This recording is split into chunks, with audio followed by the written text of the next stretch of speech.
You probably think all golden retrievers are the same. Same friendly face, same golden fur, same loving personality. But what if I told you that's not entirely true? Because the dog sleeping next to you right now might not be the same type as the one you saw at the park yesterday. And once you see the differences, you can't unsee them. Let's start with something simple. That golden retriever you know and love, the one always smiling, always ready to play, that's usually what people call the American type. Lean body, slightly darker golden coat, a bit more energetic, a bit more driven. This is the dog you see running across open fields, chasing balls like it's their life mission, always moving, always alert. They're incredibly affectionate, sure, but there's this extra spark in them, almost like they're built for action. If your dog follows you everywhere, not just for comfort, but like they're ready for the next adventure, chances are you're living with this type. And honestly, they don't just want to be near you. They want to do life with you. Now imagine something different.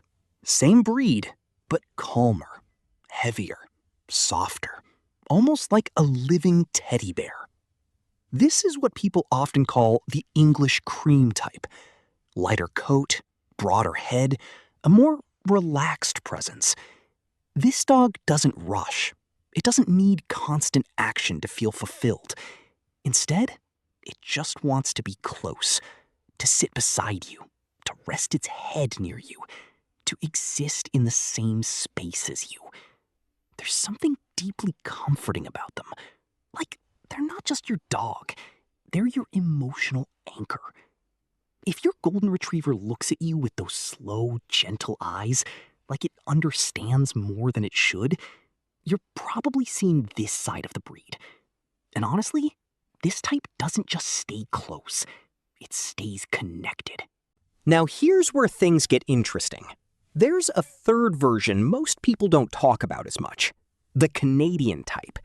At first glance, it looks similar to the American one, but look closer. The coat is usually thinner, slightly shorter. The build, a bit taller, a bit more streamlined. These dogs often come off as more independent, not distant, just a little less clingy. They still love you, deeply, but they don't always need to prove it every second.